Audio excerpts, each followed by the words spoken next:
Hello friends, तो आज हम लोग अलजेब्रा देखेंगे। बहुत लोगों को इसमें प्रॉब्लम होती है, अलजेब्रा समझ में नहीं आता। अलजेब्रा के अंदर हम देखेंगे कोफिशिएंट किसे कहते हैं, वेरिएबल किसे कहते हैं, कांस्टेंट किसे कहते हैं और पॉलिनोमियल्स किसे कहते हैं। पॉलिनोमियल्स में अलग अलग type, linear equation, two variables, one variable, quadratic equation, बहुत कुछ है इसमें। तो आज हम बेसिक देखेंगे अलजेब्रा किसे कहते हैं। तो रियल लाइफ सिचुएशन में अगर कभी भी हमें आधा अधूरा इन्फॉर्मेशन मिले और उसको अगर हमको पूरा इन्फॉर्मेशन में कन्वर्ट करना पड़े तो हम अलजेब्रा का यूज़ करते हैं। तो बेसिकली अलजेब्रा सिंबल्स और नंबर्स से मिल के बनता है, या ऐसा कह लीजिए अल्फ़ाबेट और नंबर्स से मिल के बनता है। अलजेब्रा एक मैथ्स का चैप्टर है जिसमें हम कुछ हाइपोथेटिकल सिचुएशंस को लेते हुए रियल सिचुएशन में सॉल्व करते हैं। देखिए किस तरीके से। पहले तो सबसे पहले अलजेब्रिक मैथ्स समझने के लिए आपको अलजेब्रिक टूल्स समझना होगा, अलजेब्रा बनता कैसे।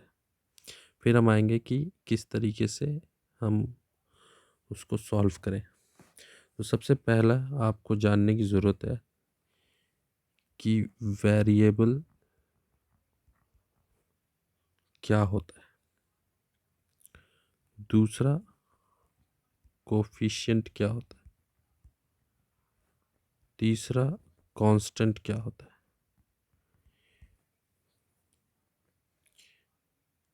तो मान लीजिए कि मैंने आपको बताया कि एक आदमी है जिसका एज 15 ईयर्स है। तो ये जो मैं इन्फॉर्मेशन आपको दे रहा हूँ इसको बोलते हैं direct information. 15 years direct information. एक पर्सन है ए जिसका एज है 15 ईयर्स। इस टाइप के इन्फॉर्मेशन को डायरेक्ट इन्फॉर्मेशन कहा जाता है। अगर मैं मान लो मैं बोलता हूँ कि एक आदमी है और उसका एज कुछ है, ठीक है। अब मैंने आपको इन्फॉर्मेशन नहीं दिया, बस आपको आपके पास एक पक्के इन्फॉर्मेशन क्या है, पक्का वाला इन्फॉर्मेशन क्या है कि एक आदमी है और उसका एक कोई एज है। तो उस सिनेरियो में हम एक एज को हमें पता नहीं है एक एज क्या है, तो हम उसमें उसको एक्स लेते हैं। एक्स ले लो या कुछ भी ले लो, X Y Z A B C, कुछ भी। तो, तो पहले वाला केस में आपने क्या लिया था, एज 15 ईयर्स, क्योंकि इन्फॉर्मेशन मैंने आपको पूरा दिया था। पर जिस इन्फॉर्मेशन में पूरा इन्फॉर्मेशन नहीं होता है उसको हम सपोज करते हैं किसी भी अल्फ़ाबेट से या किसी भी सिंबल से, ठीक है। तो यही जो नंबर्स, फिगर्स या सिंबल्स का यूज़ करके हम अलजेब्रा बनाते हैं, अलजेब्रिक मैथ्स बनाते हैं। Algebra is nothing but a chapter of maths which deal with uncertain informations और हाफ informations, ठीक है। तो शुरू करते हैं हम लोग। तो सबसे पहले वेरिएबल, अभी जो मैंने कहा, जो इन्फॉर्मेशन आपका डायरेक्ट नहीं दिया हुआ है, जैसे एज वाले केस में एज डायरेक्टली नहीं दिया हुआ था, तब हम उसको एक्स लेते हैं। तो ये एक्स वाई जेड जो भी अल्फ़ाबेट जो है यही आपका वेरिएबल होता है। इसको वेरिएबल क्यों कहते हैं वो भी मैं आपको बताऊंगा। और इस वेरिएबल के आगे अगर कोई नंबर लगता है, ठीक है, तो अगर any number multiplied two variable, ये होता है आपका कोफिशिएंट। एंड कांस्टेंट क्या हुआ? कोई भी फिक्स्ड नंबर, फिक्स्ड नंबर। जैसे फॉर एग्जांपल मैं आपको बोलूं 2x प्लस 5, ठीक है? तो यहाँ पे x वेरिएबल है, ये जो 2 है वो आपका कोफिशिएंट है, ये वेरिएबल है, और ये जो है ये आपका कांस्टेंट है।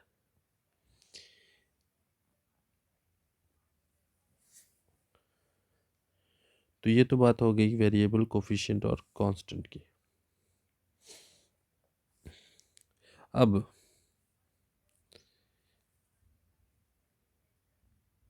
एक वर्ड, फोर्थ वर्ड आएगा जिसे हम कहते हैं टर्म्स।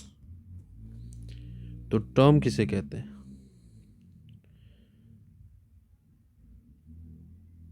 तो वेरिएबल एंड कोफिशिएंट दोनों को मिलाकर हम कह सकते हैं टर्म, या फिर कांस्टेंट। कांस्टेंट भी टर्म होता है,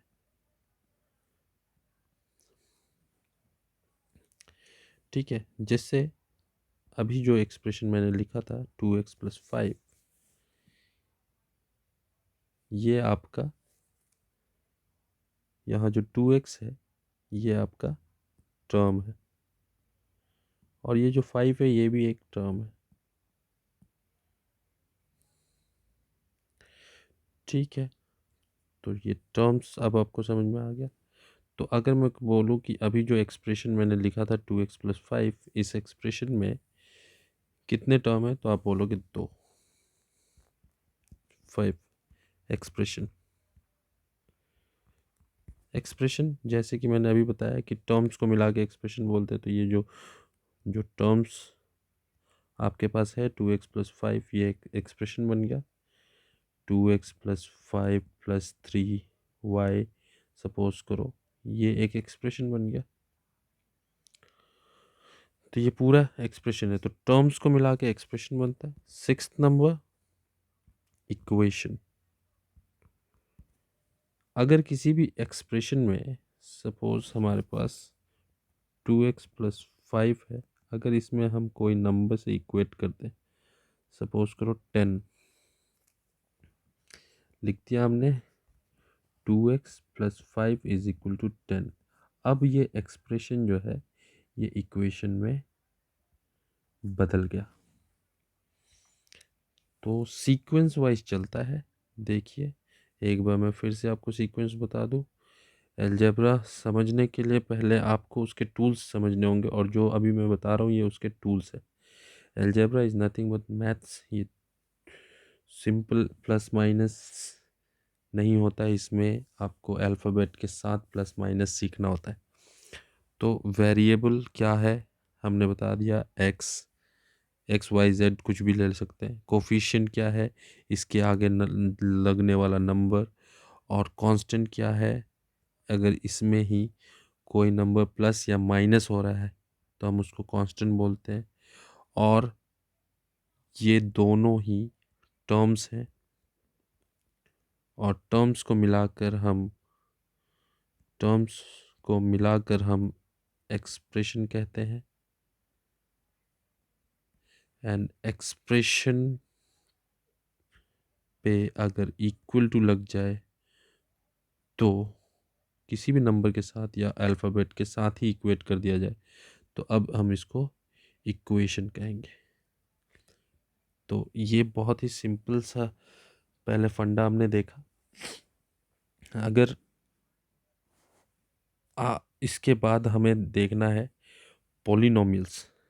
तो अलजेब्रा तो मैथ्स हुआ, और फिर हम पढ़ते हैं पॉलिनोमियल्स। आपने सुना होगा पॉलिनोमियल्स। तो पॉलिनोमियल्स क्या है?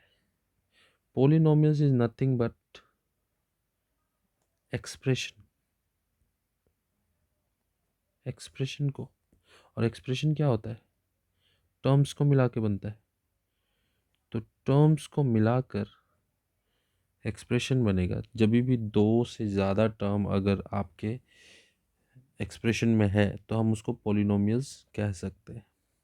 अगर सिंगल टर्म है, जैसे कि मान लीजिए 3x, ये एक ही टर्म है, तो इसको हम बोलेंगे मोनोमियल। अगर इसमें और एक टर्म हमने जोड़ दिया, अब ये दो टर्म का एक्सप्रेशन हो गया, इसको हम एक इकट्ठे कहेंगे बाइनोमियल।